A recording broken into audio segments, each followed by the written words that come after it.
भूगोल की कक्षा। भारत का आकार और स्थिति।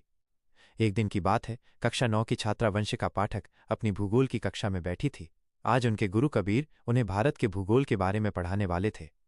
कक्षा शुरू होते ही वंशिका ने बड़े ही उत्सुकता से गुरुजी से पूछा, गुरुजी, क्या आप हमें भारत के आकार और उसकी दुनिया में क्या जगह है, इसके बारे में कोई दिलचस्प कहानी सुना सकते हैं? गुरु कबीर मुस्कुराए और बोले, बिल्कुल वंशिका, आज हम भारत के भूगोल के बारे में एक कहानी सुनेंगे जिसमें हमारा देश खुद अपनी कहानी सुनाएगा। बहुत समय पहले की बात है, गुरुजी ने कहानी शुरू की। एक विशाल भूमि का टुकड़ा था जिसे लोग भारत कहते थे। यह टुकड़ा दुनिया में 7वां सबसे बड़ा था। इसका कुल क्षेत्रफल, पूरा आकार लगभग 32.8 लाख वर्ग किलोमीटर था। ये इतना बड़ा था कि दुनिया के कुल क्षेत्रफल का लगभग 2.4% हिस्सा इसी का था। ये भारत अपनी विशालता के साथ साथ एक अनूठी स्थिति में भी था। ये पूरी तरह से उत्तरी गोलार्ध, पृथ्वी का ऊपरी आधा हिस्सा में था, जो 8 डिग्री 4 उत्तर से 37 डिग्री 6 उत्तर अक्षांशों, पूर्व से पश्चिम की काल्पनिक रेखाएं और 68 डिग्री 7 पूर्व से 97 डिग्री 25 पूर्व देशांतरों, उत्तर से दक्षिण की काल्पनिक रेखाएं के बीच स्थित था। इसी बीच वंशिका ने पूछा, गुरुजी, इन अक्षांश और देशांतरों का क्या मतलब है? गुरुजी ने समझाया, वंशिका, ये पृथ्वी पर काल्पनिक रेखाएं हैं। अक्षांश हमें बताते हैं कि कोई जगह भूमध्य रेखा पृथ्वी के बीच की रेखा से कितनी दूर है, और देशांतर हमें बताते हैं कि कोई जगह प्राइम मेरिडियन 0 डिग्री देशांतर से कितनी दूर है। गुरुजी ने कहानी जारी रखी। यह भारत अपने बीच में एक महत्वपूर्ण रेखा, कर्क रेखा, 23 डिग्री 30 उत्तर को लिए हुए था। यह रेखा देश को लगभग 2 बराबर हिस्सों में बांटती थी।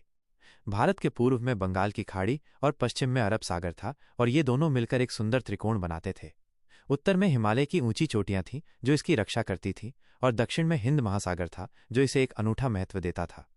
भारत की लंबी तटरेखा समुद्र से लगा किनारा लगभग 7516.6 किलोमीटर थी, जिसमें इसके द्वीप समूह अंडमान और निकोबार द्वीप समूह बंगाल की खाड़ी में और लक्षद्वीप अरब सागर में भी शामिल थे। भारत का आकार बहुत बड़ा था। इसी वजह से गुजरात से अरुणाचल प्रदेश के समय में लगभग 2 घंटे का फर्क होता था।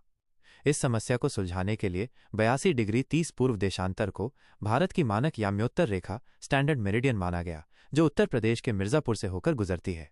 ये रेखा पूरे देश के लिए एक ही समय तय करती है, ताकि हर जगह घड़ी में एक ही समय हो। गुरुजी ने अंत में कहा, तो बच्चों, हमारा भारत एक ऐसा देश है जिसका आकार भी विशाल है और दुनिया के नक्शे में उसकी स्थिति भी बहुत खास है। कक्षा खत्म होने के बाद वंशिका के चेहरे पर एक मुस्कान थी। अब उसे भारत का आकार और स्थिति कहानी के रूप में आसानी से याद हो गया था। प्रमुख बिंदु। आकार 32.8 लाख वर्ग किलोमीटर, दुनिया का 7वां सबसे बड़ा देश। स्थिति, उत्तरी गोलार्ध में 8 डिग्री 4 उत्तर से 37 डिग्री 6 उत्तर अक्षांश और 68 डिग्री 7 पूर्व से 97 डिग्री 25 पूर्व देशांतर के बीच। कर्क रेखा 23 डिग्री 30 उत्तर, देश को 2 हिस्सों में बांटती है। मानक याम्योत्तर 82 डिग्री 30 पूर्व, पूरे देश के लिए एक ही समय निर्धारित करती है। तटरेखा 7516.6 किलोमीटर लंबी,